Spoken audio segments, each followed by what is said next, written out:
Mardi 2 février, le Comité national olympique et sportif a accueilli dans ses locaux à Paris Michel Delebarre, président de la communauté urbaine de Dunkerque, ainsi qu'une délégation d'élus du littoral, afin de concrétiser par la signature d'une convention la création et la labellisation du plus grand terrain de jeu dans le cadre des Jeux olympiques de Londres 2012.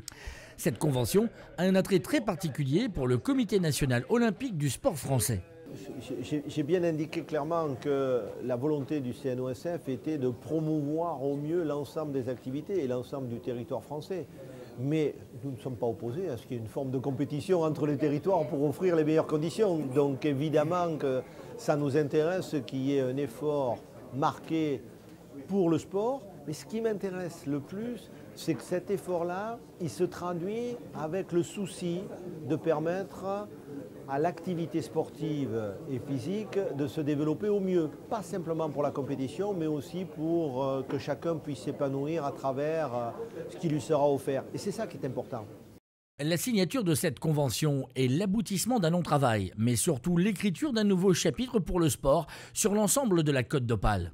Pour nouer nos relations, renforcer la liaison avec les fédérations, avec le mouvement olympique français et l'intérêt que nous avons à travailler ensemble. Nous avons continué. Et ici, c'est la conclusion d'une première étape. Ça renforce nos liens. Parce que nous avons signé deux choses.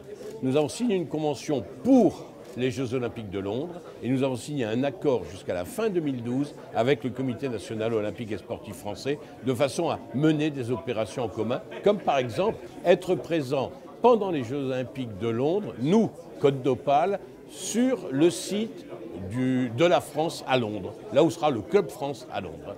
C'est donc une très belle opportunité pour les Opaliens que de rencontrer des sportifs et des équipes de très très haut niveau. Ils peuvent déjà le faire. 150 en 2010 sont déjà venus s'entraîner. Ils peuvent déjà aller voir. On informe au maximum. Et puis plus on se rapprochera, plus ils verront des champions olympiques venir s'entraîner chez nous. C'est une belle occasion, surtout pour les jeunes.